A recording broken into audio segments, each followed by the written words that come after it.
And you're locked into another episode of the Leo podcast. My name is Josh, and we are so glad to be back with you once again this week.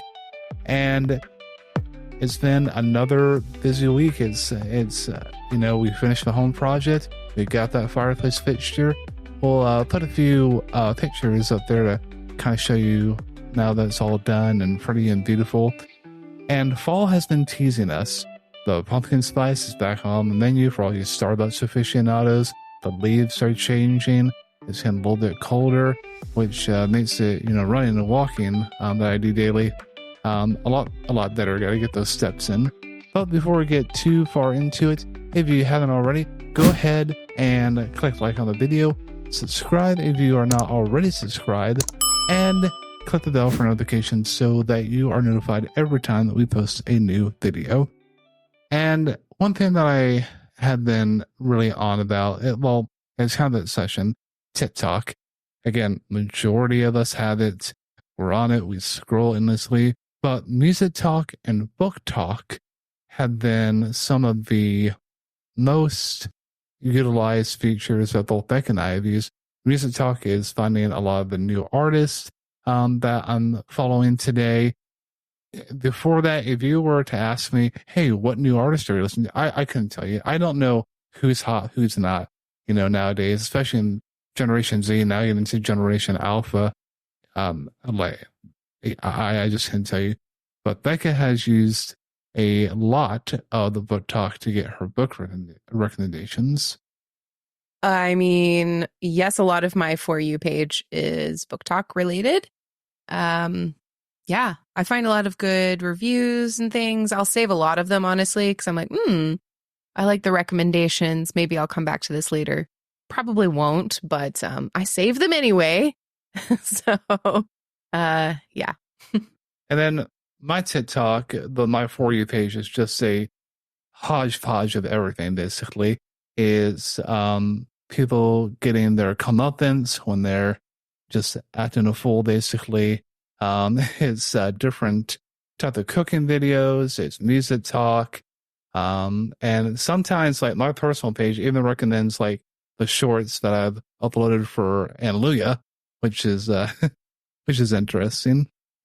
But without further delay, speaking of book talk and TikTok, but mostly book talk, we have a guest with us today, who is a author, a young adult fantasy author, Tiara J. Brown. Hi, thanks for having me. Yeah, absolutely. So with you, are you a browser on TikTok? Do you get a lot of book talk? What is your experience? Or are you not even on the app? I am terrible. So I'm on the app, but I hardly post anything. I mainly post on like Instagram. I think I just enjoy Instagram more, so I'm way more consistent with it. So yeah, I'm like mainly on Instagram. I post Instagram a lot. Like I have the TikTok app, and then I post on it sometimes, but I'm quite terrible. I'm especially since I am an author, and like book talk is like a big thing, and I'm just like, oh, I know. Nice, awesome. I acknowledge my faults. So yeah. I think everyone just kind of gravitates what's more natural for them. Yeah. And for some people, it is Instagram. Instagram is still huge. And then for some, it is TikTok. So I think it's fine either way, as long as you're getting the word out and accomplishing what you want through social media. Pick your app of choice. Oh, thanks. Yeah, I like Instagram. It's fun. I mean, it's fun for me just personally too. Just like I like scrolling through everyone's pictures. And then I get a lot of ideas for like posting things about books on Instagram. Like, because Bookstagram is a huge thing too still, which is good, because I was just like, okay, good. Well, we want to have our audience get to know you a little bit better. So we're going to go with a few of our interview questions. So Rebecca, if you'll go ahead and do the honors. Yeah. So first up, you had mentioned that you are a young adult fantasy author. And we've spoken with a lot of people who are in this genre of writing, and it's one of my favorites as well. But why do you believe that there is such growth opportunities for authors in the YA genre right now? I think, so like there are a lot of YA books that are super popular, been popular for a long time. So you think about the Hunger Games trilogy, the Harry Potter book series, the Twilight series, like these are all books that a lot of authors nowadays that we all grew up when we were kids, and you write what you like. And those books made the YA genre, I think, popular, back in the day, and helped them grow on their own. And then if that's what everyone like grew up with, and then if that's what other writers grew up with too, it makes sense to me that, and I include myself in this too, that you would gravitate to writing books similar to what you liked as kids. When I'm such a nerd. I used to research other writers just for fun. And when I found out what they liked as kids, it made sense for everything that they wrote. Like George R. R. Martin's actually a really good example of this because he loves Tolkien. He loves and Tolkien's a grandfather of fantasy, but he loves talking about this guy in interviews all the time. But he always like talks about him in a sense like, oh, Tolkien's great, but what were the taxes like? What were the nitty gritty things of running a kingdom? And you kind of see that reflected in A Song of Ice and Fire, where he has that like fantasy, but then he does add all those realistic things that he was like, Tolkien, why didn't you include this in Lord of the Rings? And that's just an example, I think, what a lot of writers do. So you write what you like, but then you just add your own spin to it. And I think that's what happened in what contributed to the growth of a lot of YA is like all these popular books. Because Harry Potter, when that came out, both kids and adults were reading it. Like it was such like a phenomenon. And then to the point where there are a lot of books that, emulate Harry Potter in some kind of way. But I definitely think that book series definitely helped in the growth of like YA books in general. And then just authors wanting to do that. Yeah, I think that's a really good answer, though, too. I think that's probably a really big contributing factor to all the different YA authors today, and particularly in the fantasy realm. Yeah, it's so true. Well, and even Tolkien, he wrote more. He left out, I think, some of those like numerical details of taxes and whatever because he loved history. And he loved languages. And so, of course, he added so many songs in different languages and created all of these linguistic. I mean, he literally created a language, which is incredible. So, yeah, it definitely shows what what authors are interested in is what they end up writing in their books, for sure. Oh, yeah. And even like J.K. Rowling's like, I can't remember if it's like, I think it's Roman mythology. It's either Roman or Greek mythology. Like even the character names. Like Lupin means wolf. He turns into a werewolf. And the fact that like in what was it? I think it's the first one because it's Sorcerer's Stone or Philosopher's Stone. If you're in the UK, where like there's a 3-headed dog. Mm-hmm.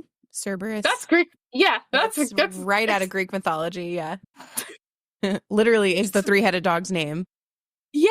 And then I read somewhere that she's like, oh yeah, I really like Greek mythology. I was like, oh yeah, I noticed, but it's not an insult. I think every writer does that. Like you find out, when you find out their past and things that things that they like, their writing always makes so much more sense. And because I think as writers, we do it sometimes consciously, but sometimes I think we do it subconsciously too. Yeah, absolutely. I was when I learned more recently about Brandon Sanderson and all of his works. I just finished The Way of Kings or the Stormlight Archives, the whole series that's available currently. So that's up to Rhythm of War, and great series, by the way. Difficult to get into because my goodness, is it lengthy? Kind of like Tolkien, he's very lengthy in descriptions, and anyway. But Sanderson, he's really into anime and more Japanese culture and stuff like that. And so it makes sense with all the like battle scenes. And he's very historical, like very war oriented and like science studies. And anyway, he's very, very much like Tolkien, which I think is interesting.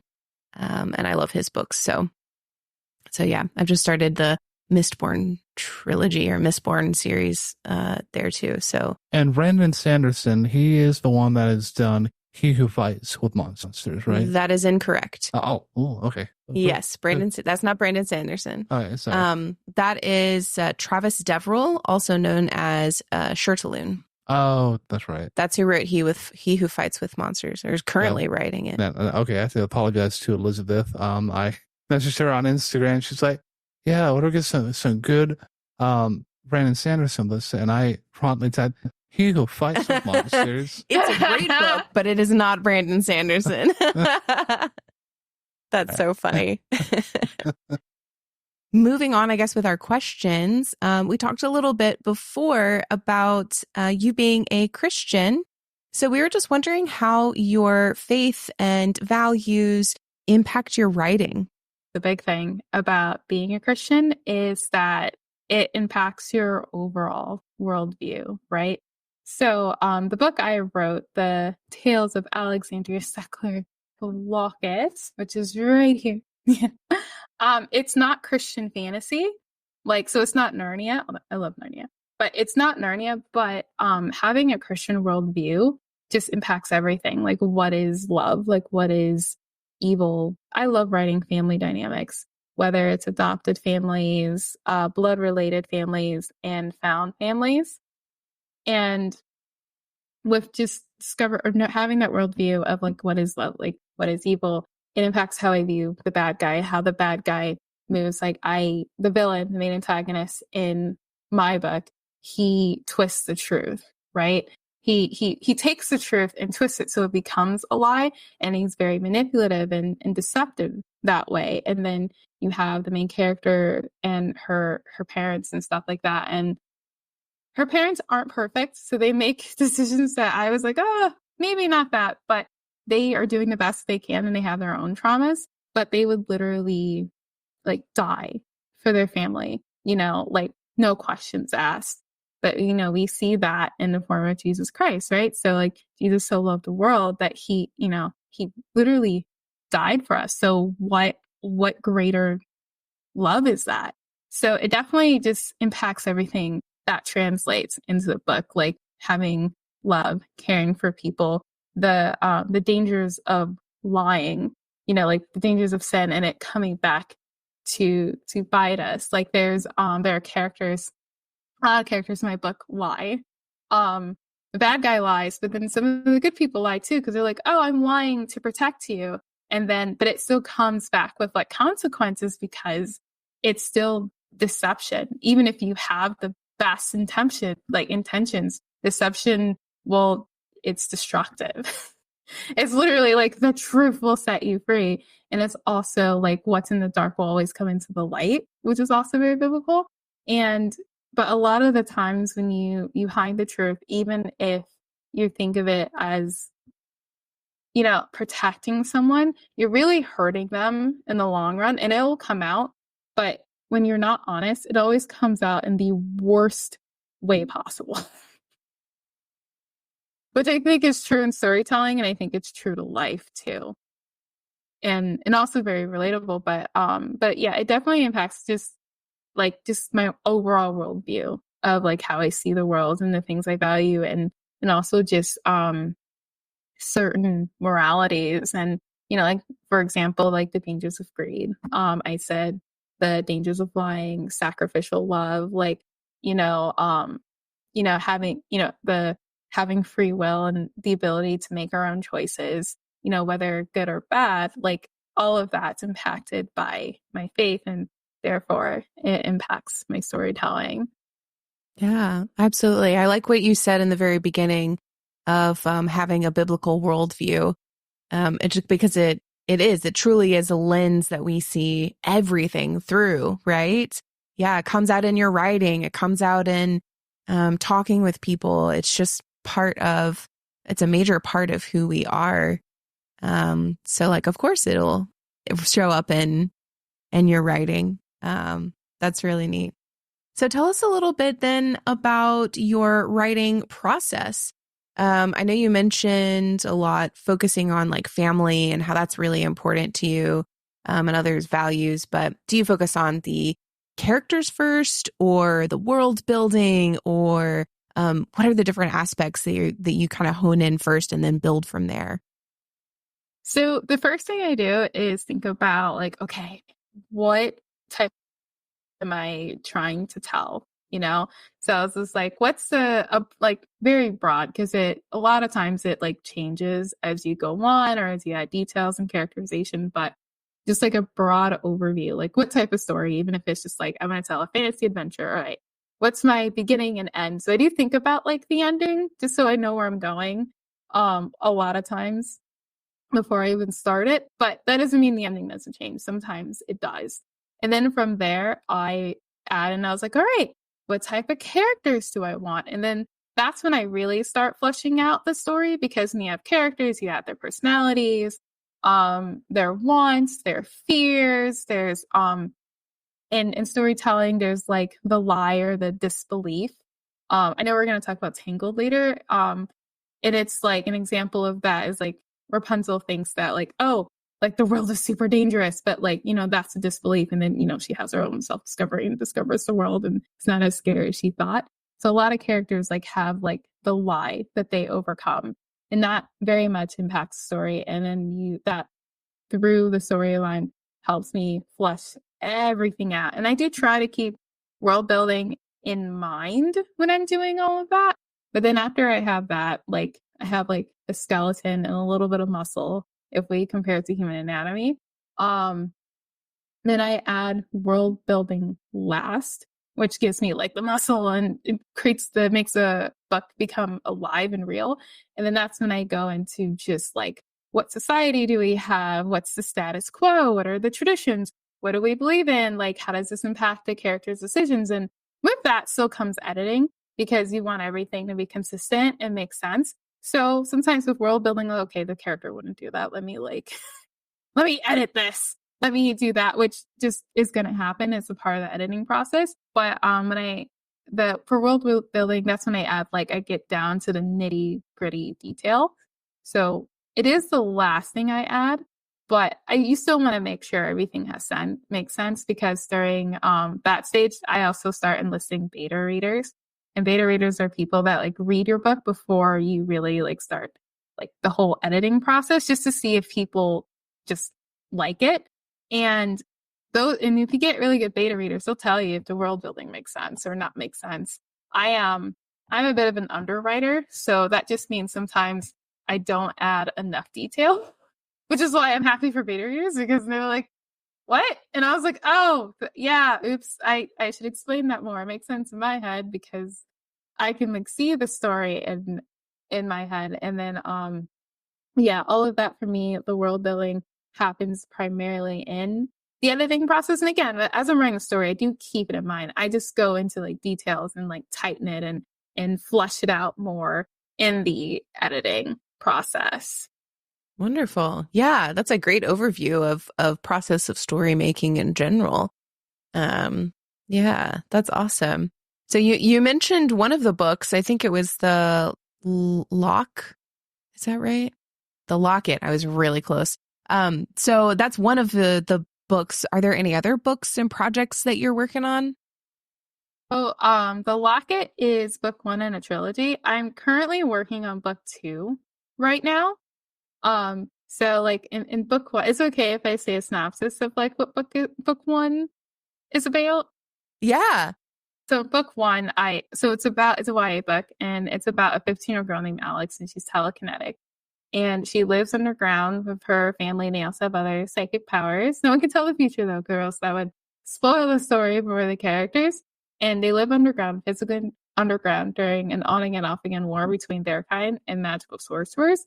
And then Alex gets separated from her family above ground in the land of the sorcerers. So in book 1, she's like trying to like make it home before like sorcerers find out what she is. So a lot of adventure, romantic subplot, because I'm a hopeless romantic, and all that fun stuff. And then currently I'm working on book 2, which is about At least at the time of this recording, it's about 80% done and stuff like that. I am having my beta readers like read it as I go to make the process a little bit faster.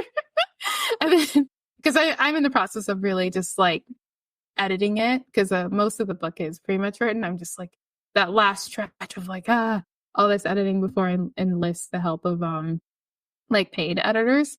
So but yeah, so I'm working on that right now. And then as soon as that's done, and then obviously I will do book 3 because it will be a trilogy. But yeah, so far it's really fun to read. I'm having a good time. I can't wait for book 2 to come out. Book 2 like is a bit more complicated than book 1. The world building of book 2 is fleshed out more just because book 1 was a little bit more of an introduction to everything. And then in book 2, you know, the character, at least the main character, a lot more, and you get introduced to like more new characters in book 2. But that is currently what I'm working on. And it's yeah. And it's fun. I love writing. Well, I should hope so, right? I'd be in the wrong profession. I'd be like, oh, what are you doing? Yeah. Is this your full-time profession, or do you do something else for more consistent paycheck? Oh, yeah. So the goal is for it to be my full-time profession. I currently work at a dance studio right now, in the office of a dance studio, to help supplement the income. But the goal is for it to be full-time. We're just working to the goal. Well, you're chugging away, it sounds like. So good luck on everything. I hope it all, works out. Yeah. So moving away a little bit from getting to know you about your authorship, I guess, we wanted to ask, and I know it's difficult, but what are your top 5 current or all-time favorite animated movies / TV shows? Oh, okay. So number 1 is Lion King. I love, to this day, I still love The Lion King. I think that story is so good because it's great for all ages. When you're a kid, it has like beautiful colors and the music's fun, and then the storyline is simple enough. And then when you're an adult and you watch it and you're like, oh, this is like kind of deep, which makes sense because it's very loosely based off of Hamlet, and is essentially a royal family drama where, the uncle kills Simba's dad and then, legitimately traumatizes and manipulates Simba into thinking it was his fault. And I was just like, oh, that's kind of deep and dark for a cartoon. But I like it that it does that because it gives people of all ages like something to watch and find interesting. So I think the cartoon is like something you can also just, and I think this is just good storytelling in general, you can enjoy it as a kid and an adult, because facing your past, which is what Simba does, is completely relatable, and that's incredibly hard to do. So Lion King, number 1. Number 2 is the anime Naruto. I grew up watching Naruto as a teenager, and I love to make fun of that anime because I also think that it's like way too long at a certain point. But I love making fun of it because I secretly love it, and I still talk about it with my friends. And I convinced one of my friends to watch it, and now her and I talk about it. She's not done yet, but she's almost done with Shippuden. And her and I talk about it. I was like, okay, I won't spoil it. Yeah, like she's past the war where all the dead people came back. That's actually, at that point, I felt Naruto, even though it's my favorite anime.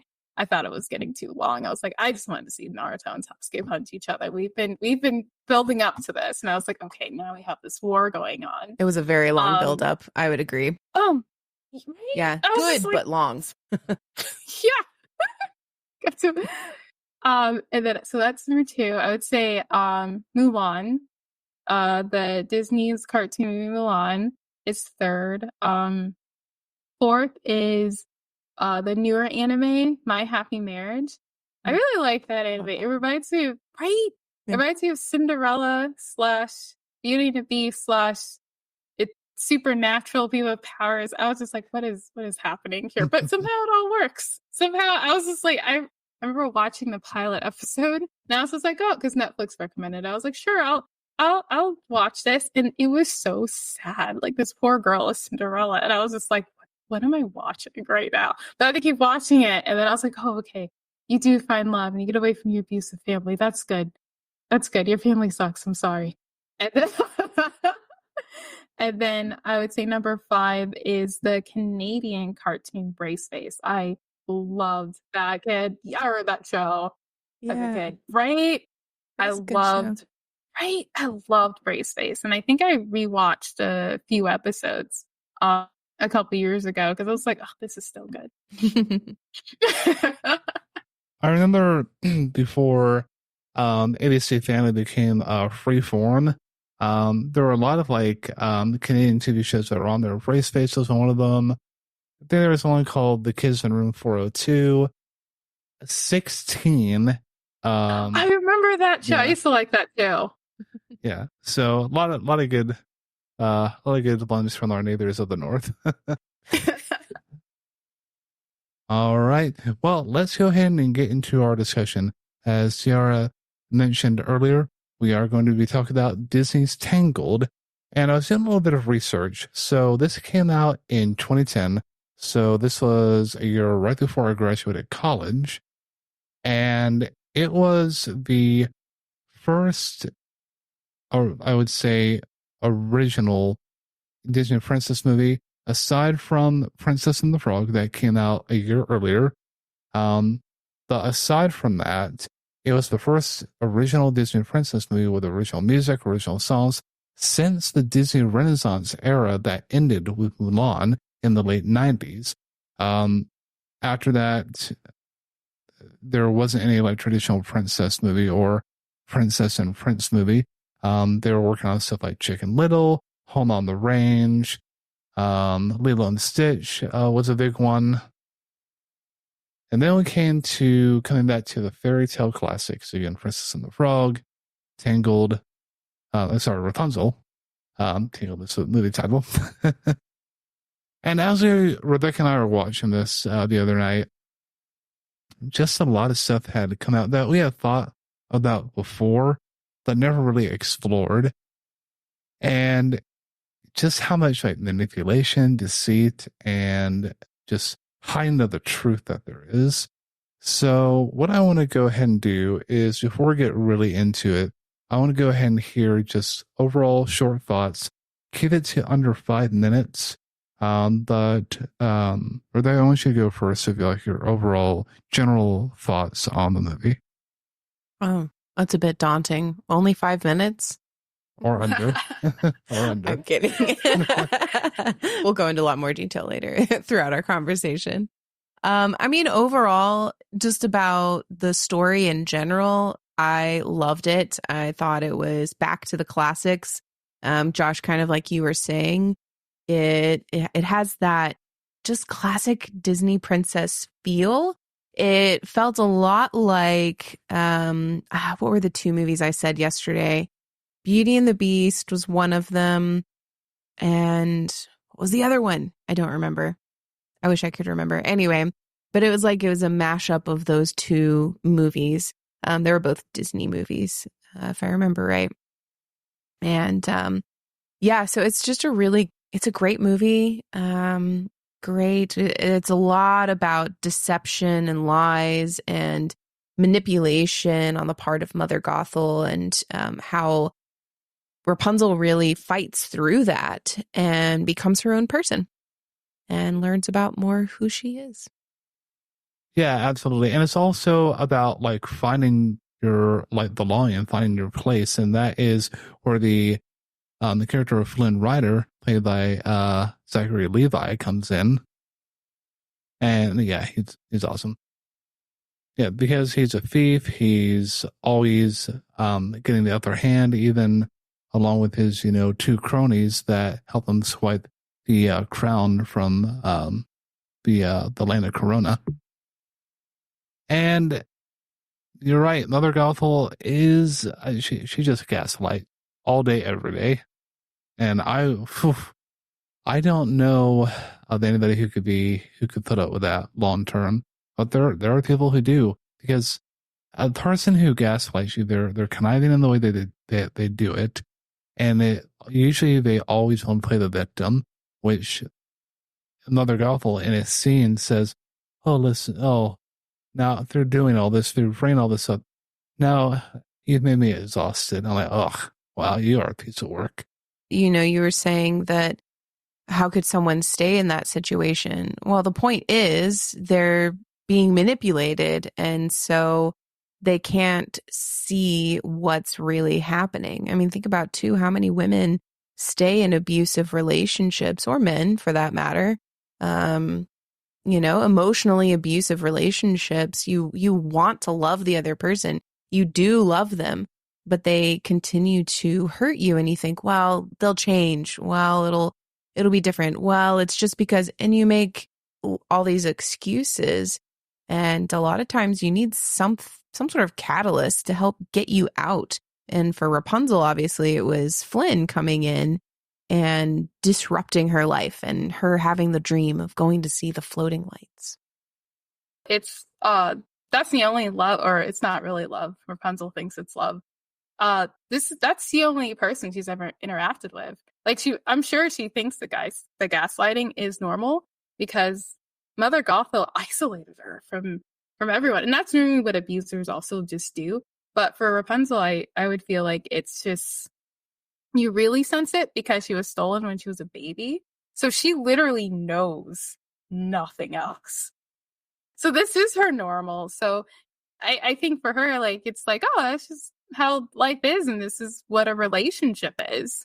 So if you know nothing else, you would just kind of accept it. Yeah, exactly. That is her baseline of knowledge and understanding, is Mother Gothel. And she has been manipulating and lying to her whole life. And Rapunzel, can't see that that's not normal to do. She kind of feels something is wrong, obviously, because she kind of, like, when Mother Gothel will make those comments that are clearly gaslighting and everything and just manipulative, she kind of goes, okay. And she kind of does that, nervous laugh. So she kind of knows that I didn't really like that, but I guess this is what I have to work with. So yeah, and then Mother Gothel further gaslights her. She's like, "Oh, I'm just joking." You know what I see? I see a strong, confident, beautiful young lady. Oh, look, you're here too. I'm just teasing. Stop taking everything so seriously. Yeah, that was awful.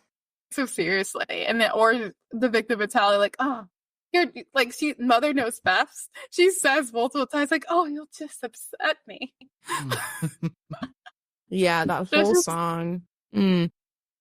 Yeah, and I've known people who would just kind of guilt trip, which is something that Mother Gothel is also doing with the the gaslighting. I know people that just because I couldn't hang out or I had something come up and they wanted to, spend time, it's like, hey, I want to spend time with you. But I have this other commitment. It's like, oh, well, if you really cared about me, or, oh, well, I see how it is now. It's like, well, no, if you were understanding a true friend, you wouldn't be saying stuff like this. You understand that I have obligations to do and that we'll hang out and we'll spend time together, but it's going to be when it's appropriate. Yeah, I was, since we're talking about Mother Gothel here a lot, I was listening to a song by a band called Set It Off. Anyway, they're excellent. If you like rock music, they're so good. But they have a song called Criminal Minds, and I just wanted to read some of the lyrics to this song because it's exactly what Rapunzel is going through and feeling. The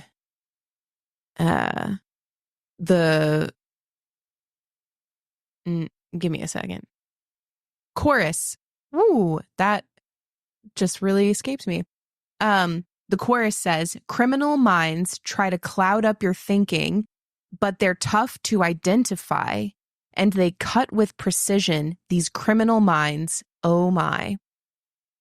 And yes, it is so tough to identify these criminal minds, the Mother Gothel. It's so difficult because they cut with such precision, and particularly since she's been doing it Rapunzel's whole life. And, you know, it's hard. It's hard because it clouds up your thinking.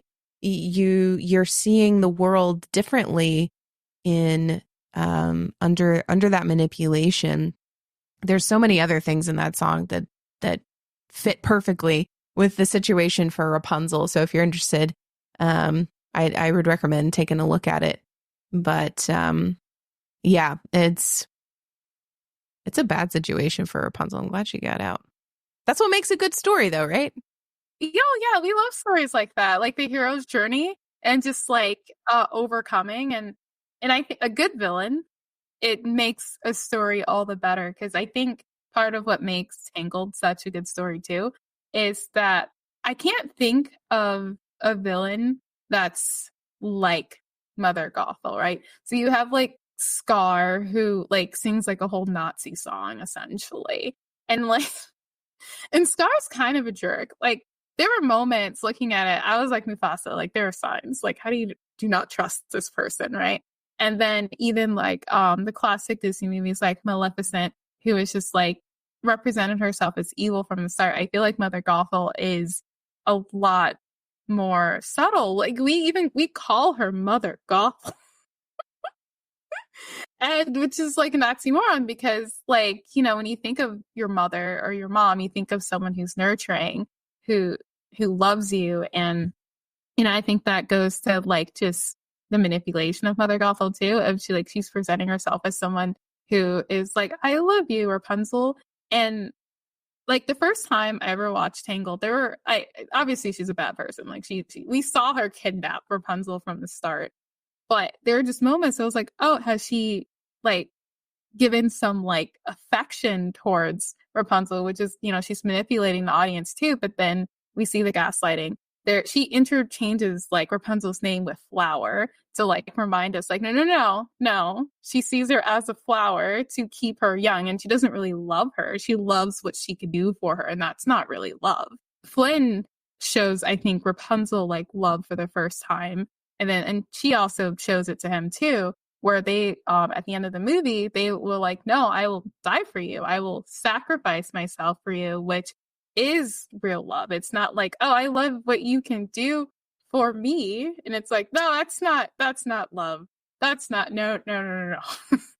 Yeah, Mother Gothel's character, you're right. I don't think we've really seen another villain like her in the Disney, you know, universe, catalog, whatever you want to call it. It's much more insidious.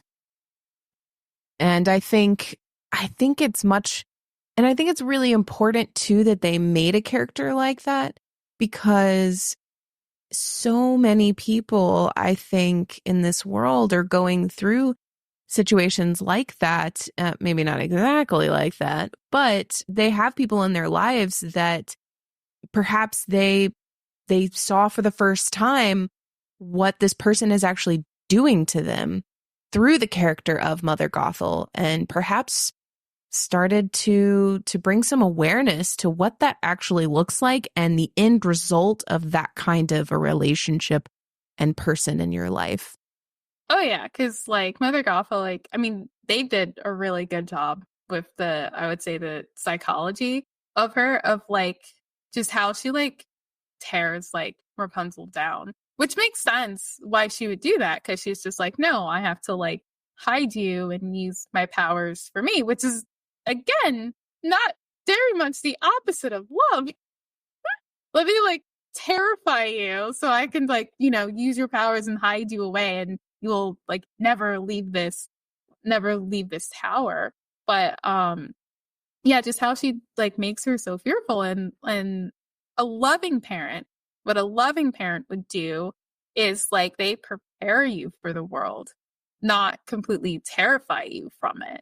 You know, like you spread your wings and you fly, and that is very much the opposite of what Gothel does.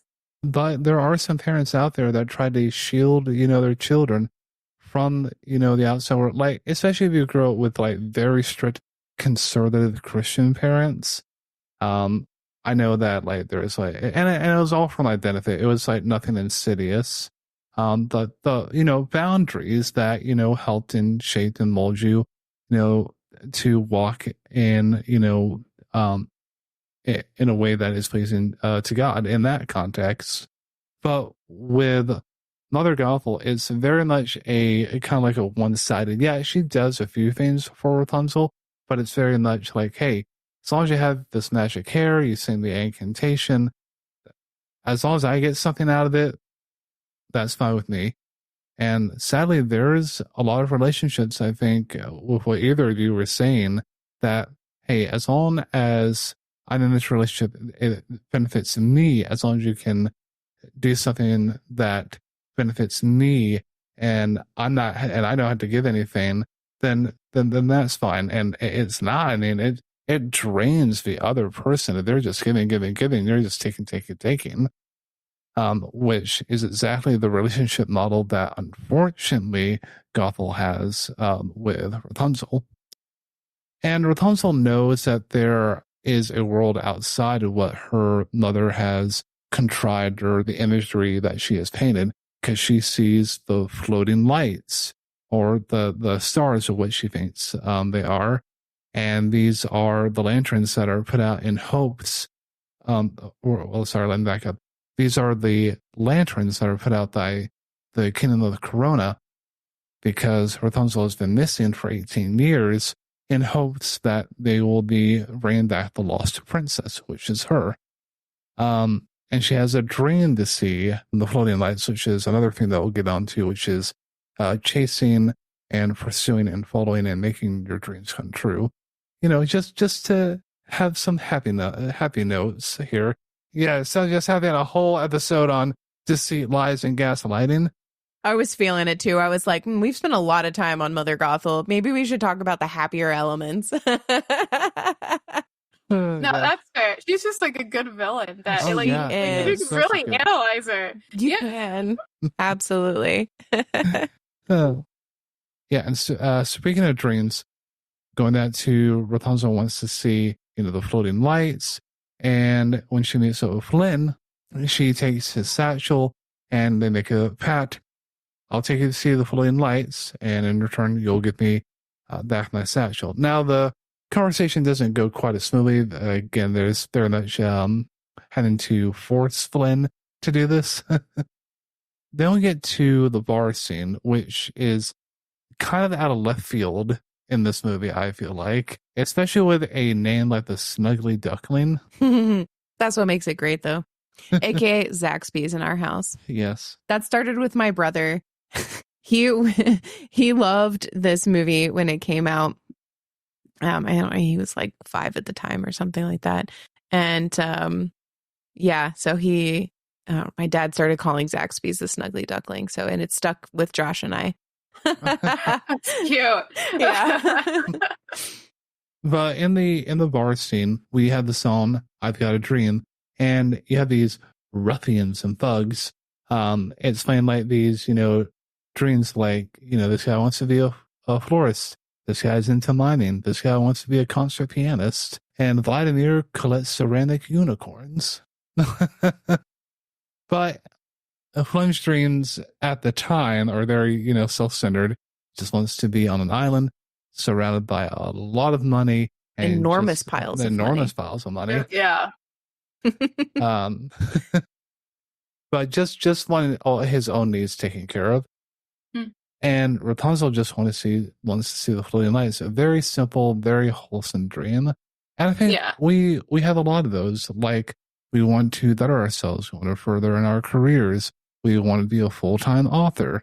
All these things. And I think, God just doesn't give us these passions and desires just to, have them fall through.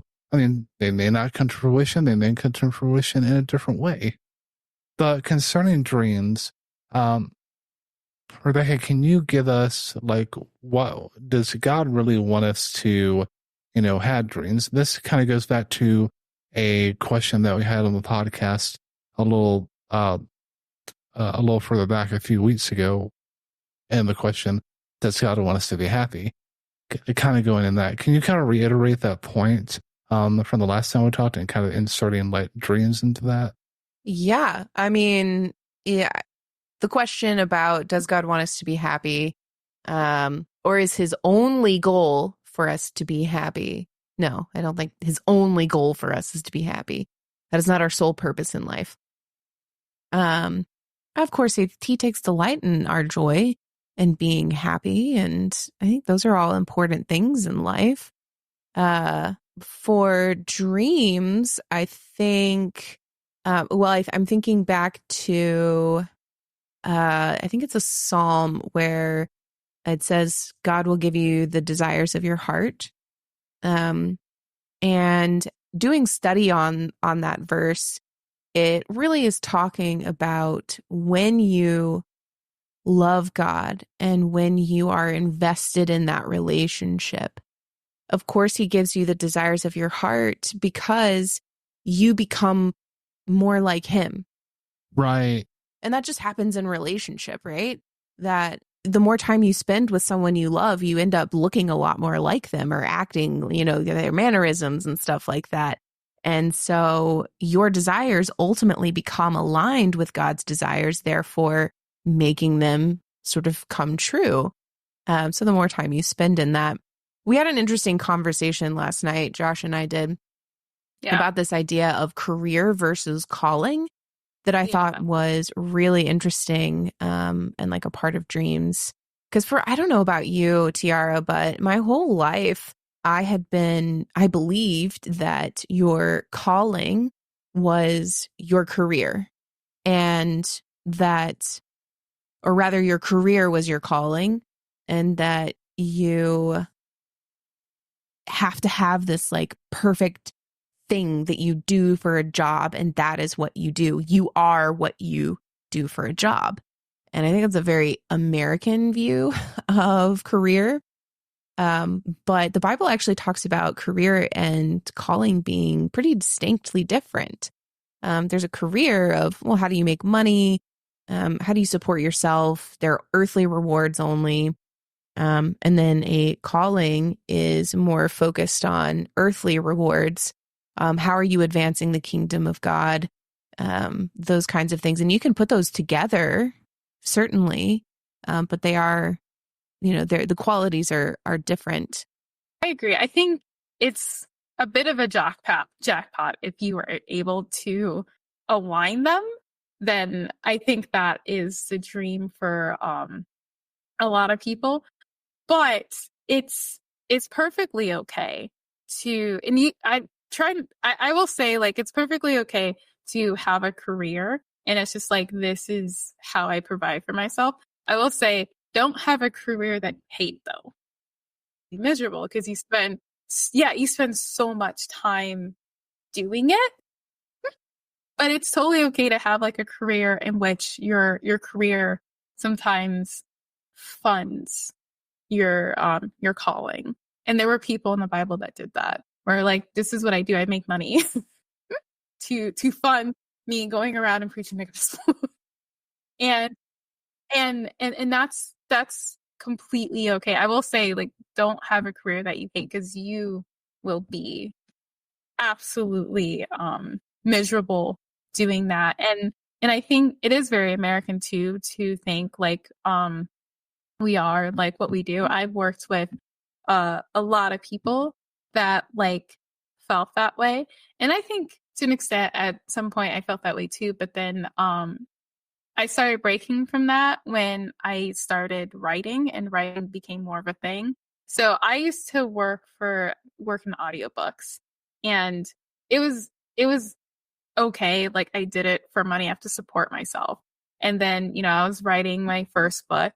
And then when it became like a reality, like, it's like, oh my gosh, like, I'm going to self-publish this and stuff like that. I discovered writing became, I guess, a little bit more of like, definitely more of a calling and stuff like that. And I discovered like, oh yeah, I do this for money, but this is what I love to do. And then my job really became the thing that I needed to like pay for self-publishing. The self-publishing is actually really expensive. Like, it's great. You control everything. You have full creative control, but you know, you do have to pay for everything, so it's expensive. And that's what that, like, at the time turned into. And I met a lot of people that, like, oh, my career is what I do. And it is very, very good. I'm not criticizing that mentality. I just discovered the dangers of that mentality is, like, what if you can't do that career anymore? And then, like, you completely lose your identity. And I think I said that one time at work, like, at my, like, past jobs, where I had people that were far more career focused than I was, and everyone looked at me like I was crazy. But I was just like, no. And the reason I felt that way is I had seen people retire, so they couldn't do what they did anymore. And, you know, they just retired, you know, died, no freak accident, and they completely just lost their identity. And also reminded me, like, oh yeah, this is why, like, you know, the Bible also says, like, have your identity in Christ. Because I feel like if you have that, like, as the ups and downs of life and career, like, you don't, like, you're not going to do something anymore. Like, we're still human and we have emotions. Obviously, you would still be sad, but you're not going to be like, what am I now? What do I even do? You know? But I think they can go hand in hand. The jackpot is if you can combine them, but it's okay if you don't. And you're both of you are absolutely right. We have our identity. We become, well, okay, because many people don't ask you, who are you or what are you? They ask you, what do you do? And so, oh, well, I am, you know, I work in finance, or I work in, you know, IT, or whatever it might be. And even if you're like a parent, like a lot of people who are parents, their identity becomes mom or dad. They are no longer, you know, individuals, or they separate their selves from those titles. And being a parent is great, but once the kids leave and you're empty nesters again, a lot of parents have gone to, okay, well, who are we? Like, we took care of, like, children for like 18 years, and that was our identity. That is who we were. And a lot of people have, you know, trouble then getting that to who you were before you were a parent, or who you were before your career. So it's very much important to keep, have a career that funds your calling, and, you know, have your calling. And it's not bad if those two fuse together, because, like you said, Tiara, a lot of people in the Bible, you know, Paul was a tent maker. He was also an apostle. The disciples were fishermen. They then became the fishers of men. Jesus, carpenter, also savior. But yeah, so just and a lot of this, you know, comes into, you know, having dreams. And Rebecca, you were saying with the verse of God will give you the desires of your heart. And a lot of people, I think, or I believe, take that out of context, where, oh, I desire this, it must be from God. Right. Not necessarily. If the desires of your heart is something like destructive to you, God's not going to give you that. And that's out of love. That's out of love, because you know, you think of like the love of the Father, like I could be 5 and be like, well, I want to eat ice cream every day for dinner. That is the desire of my heart. Any loving parent would be like, no. But yeah, when you align yourself, God is like that loving Father, that loving parent that you would think of. Say, hey, I know you want this, but trust me, I have something way better, like you cannot even imagine. Yeah. I'm and it's funny talking about the career. I'm actually taking a class right now called Career Development and Counseling. And there are counselors who are trained, if they go to an accredited university for counseling, they have knowledge of career counseling. So if you need assistance in figuring out what are your interests, what are your levels of education that you're willing to get or already have, what your experiences, they can help you to really identify a career as something that works for you so that you will be happy. maybe what are some of those roadblocks keeping you from doing the things that make you happy, and those kinds of things. So if you're interested or need help, then try seeking out a counselor in your area, maybe that has a specialty in career counseling. But every counselor should have some experience at least with career counseling. So just in case anybody needed that info, it's out there. Yeah. And I want to bring this back to the movie for just a moment regarding dreams and calling. And Rebecca, you pointed this out, was fear of the unknown. And this is communicated in the song When Will My Life Begin, the reprise. This is where Flynn is taking Rapunzel on their journey to go see the floating lanterns. And this is the first time she's getting out of the tower, so feeling like, the grass and, just the atmosphere, and like that she has like, true freedom. But then she also has this montage of like feeling very conflicted, of like, hey, I'm happy about, this would, this would break my mother's heart. This would make her so distraught. And yet you do take that leap of faith in knowing, hey, this may be scary, but, it may be worth it. And talking about calling, I think a lot of people have the fear of the unknown. Like when we started this podcast, we didn't know that anybody was going to listen. We didn't know if we were going to get downloads or, this wasn't even a YouTube channel for the first couple of years. And it was scary. Like we just pressed record and we went. Tiara, did you feel like that when you started like your authorship? Oh my gosh. Yes. oh goodness. Yes, I did. So, I will say, but it was with all of the things that come with being an author. So I have been like writing stories ever since like I was a kid. A lot of it started off with short stories. This is like the first full length like trilogy, like book series I've ever like tried to like publish and write. But so that I was fine with. But I was scared to do a lot of author things at first, like go to book festivals. If you're an author, you need to go to book festivals. It's great advertisement for who you are. It's also way more visibility because when you're in a bookstore and you want to get in the bookstores, those are great. But you have less visibility in a bookstore. If you are just starting out, you're just amongst one of the many. But at a book fair, you have a table, you have a sign, like you can talk to readers, you can tell them what your book is about, so you have way more visibility. But with me, I was just like, oh, no one will buy my book. So I'm not going to try, and that's scary, and I'm not going to do it. And I would just like advertise online, so I'm not going to do it. And then, so I think I forget when I actually started going to book fairs, maybe like 6 months later, maybe like 7 months later, where like, I think I got advice from someone like, no, like, toughen up, like go do that. And then I realized it really wasn't as scary as I thought. And then when I realized, I was like, oh yes, this is helping me. But it was stuff like that. The first time I ever went on a podcast, I was terrified.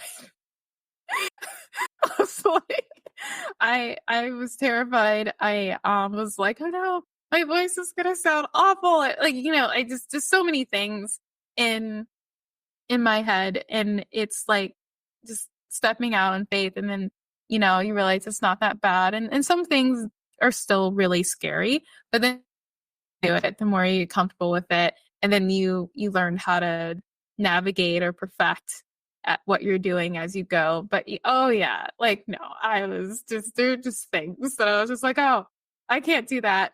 No one will buy it anyway. And then I was just like, oh no, I should have been doing this the whole time.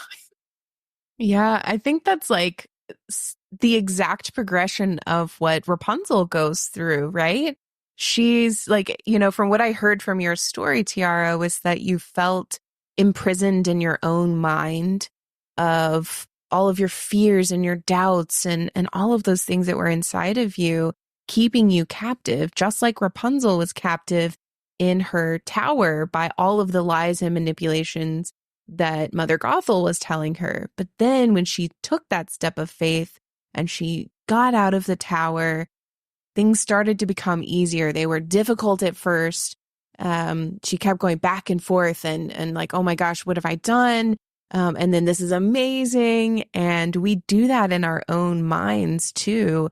And eventually, like you were saying with your story, it becomes easier, much easier to walk easy and go through the rest of your life making in that freedom that you have, really. Oh yeah. And then for Rapunzel, like that bar scene was also important for that, because like those were some rough, like those people looked very rough and they were pretty much ruffians. But then, you know, when she told him like, no, I have this dream and the lights and all of that stuff. And they told her dreams, and then they could relate to each other.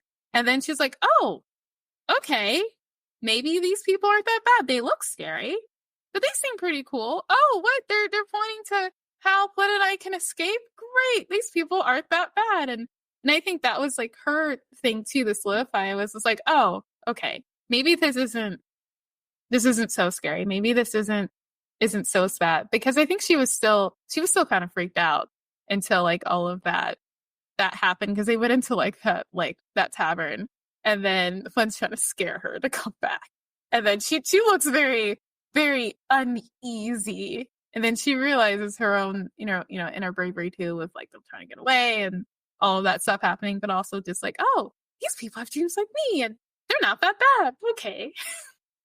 Yeah, it's such an important connection, I think, to that even within our fears, we can make connections with people, I guess, that like you can have a different outlook on your fears, and that changes how you view it. Yeah. Absolutely.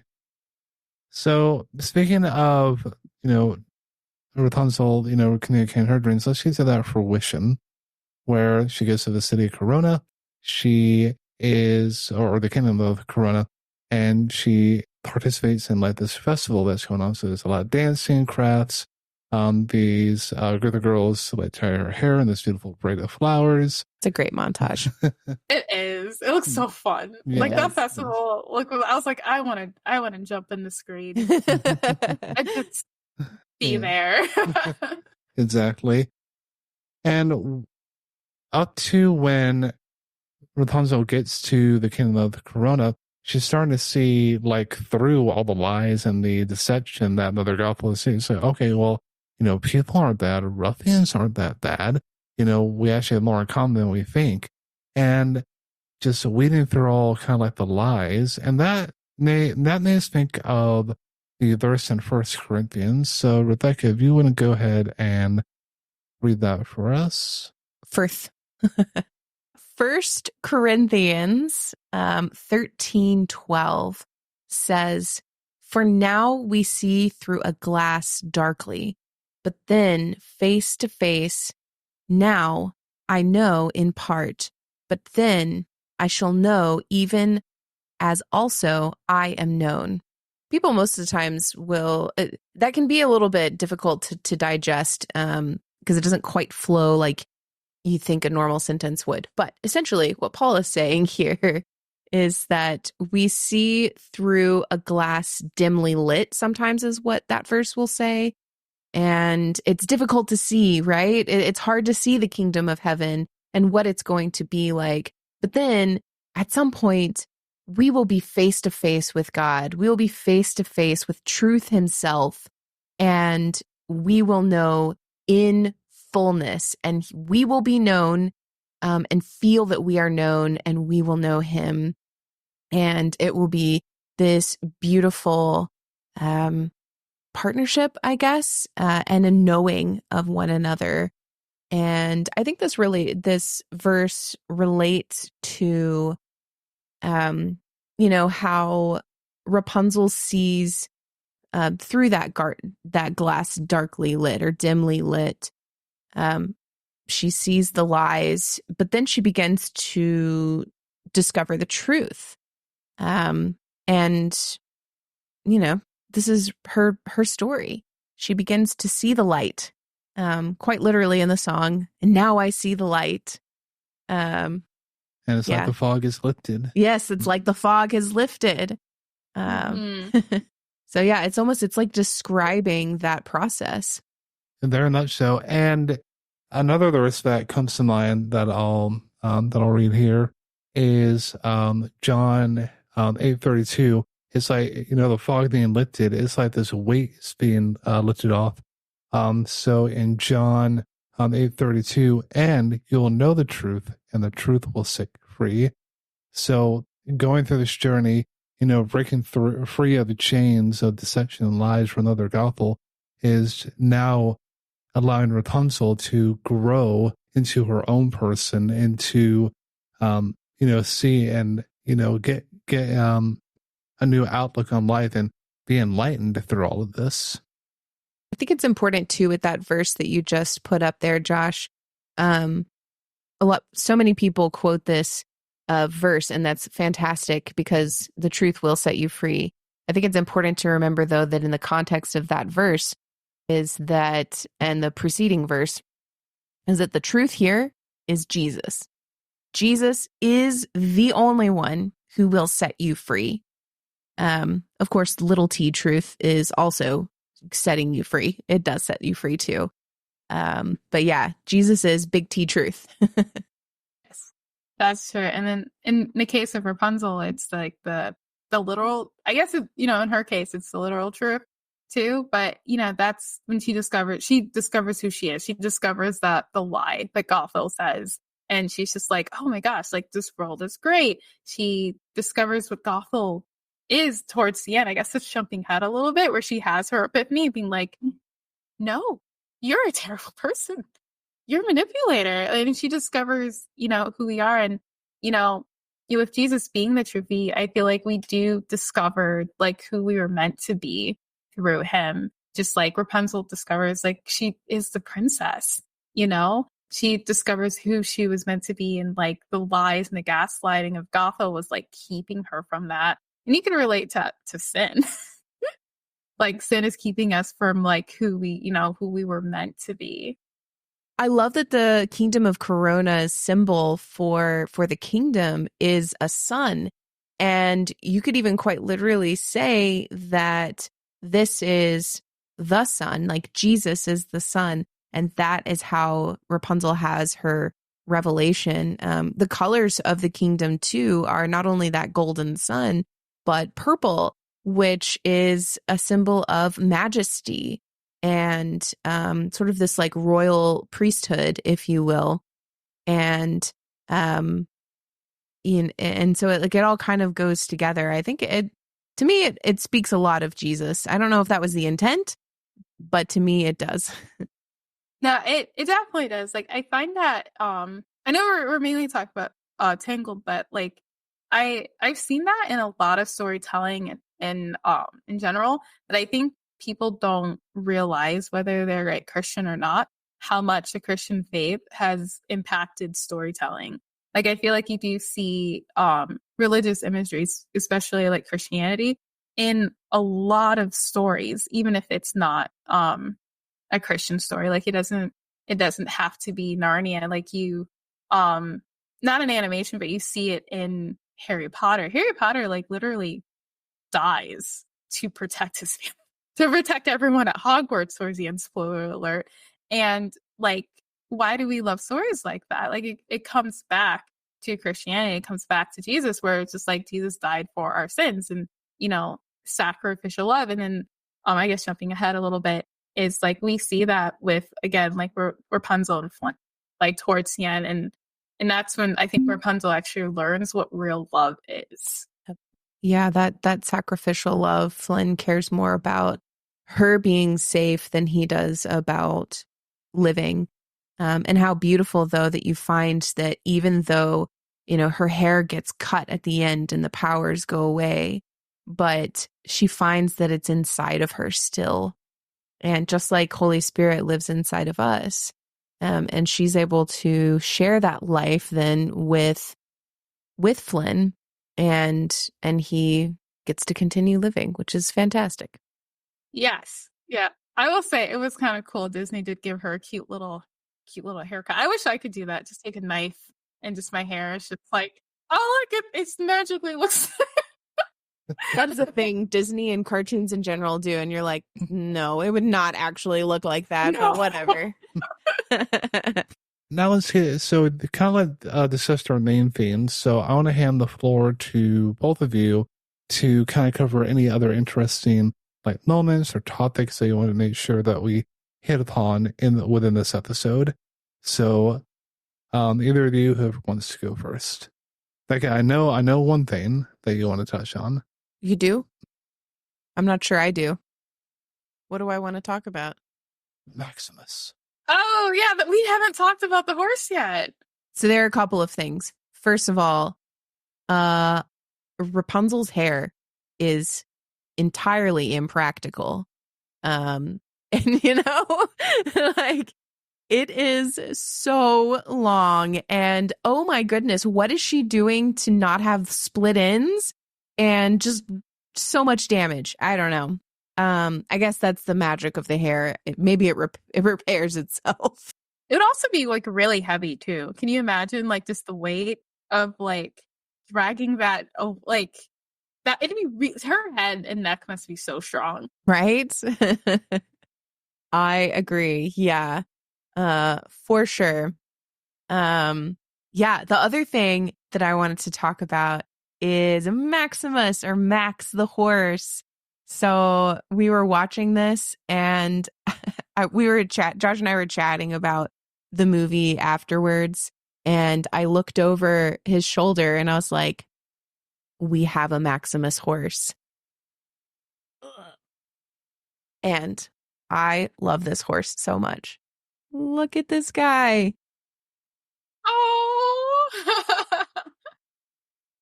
where'd you get it? Fat little horse. I love him so much. Where did we get it? At home?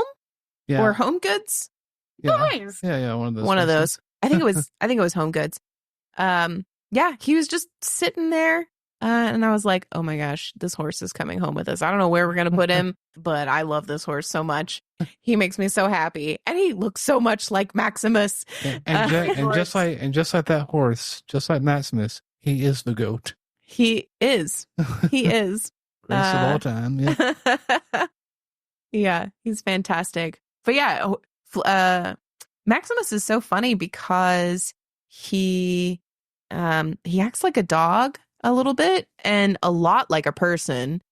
I think that's pretty endearing. Normally, I don't love it when animated movies make animals have that kind of a personality, but it works for him. It does really well. I liked it a lot.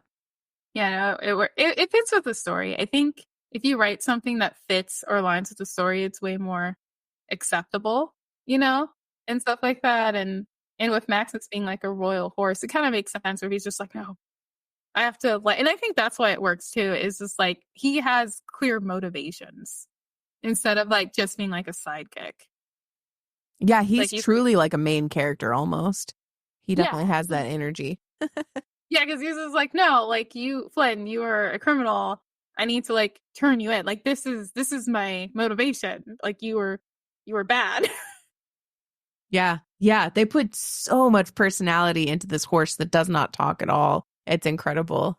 One of my favorite things is when I forget the captain of the guard. I forget his name. But he they come into the Snuggly Duckling and are trying to get Flynn, and Maximus comes in, and one of the guards behind the captain is like, what is he doing?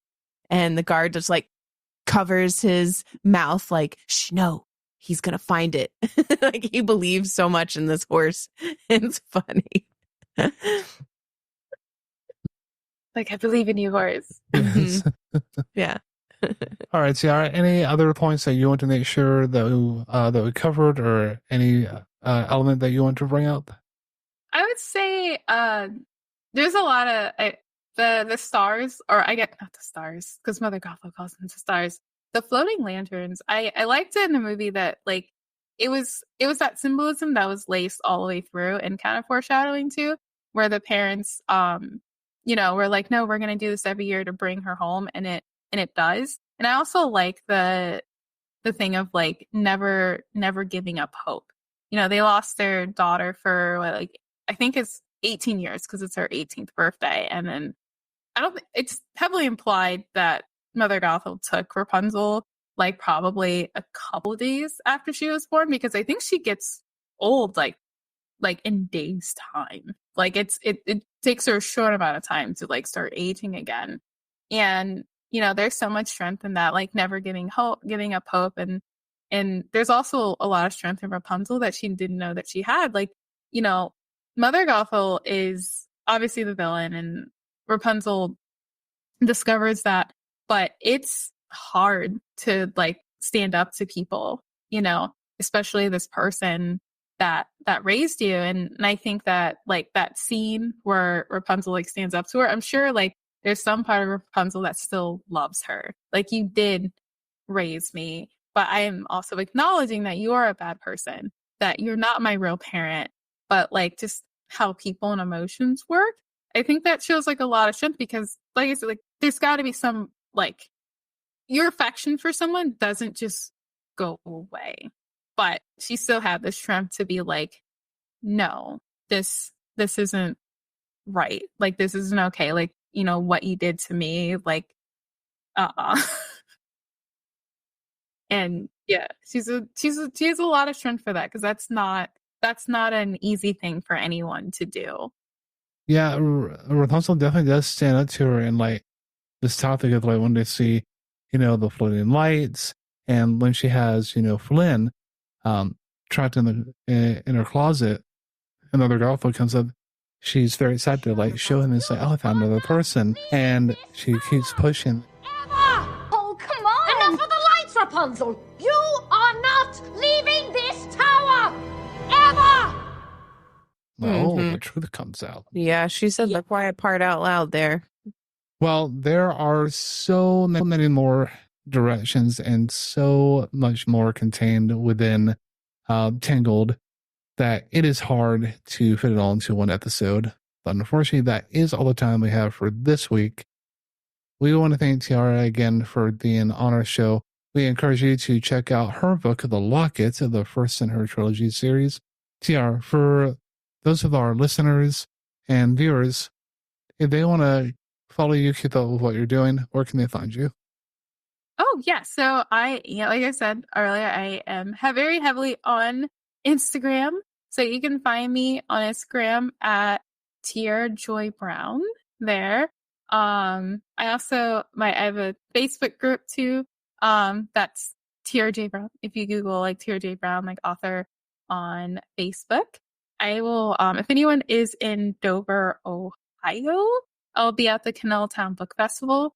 That will be in Dover, Ohio, October 5th. But yeah, you can totally check me out on Instagram, or my website, tiarajbrown.com.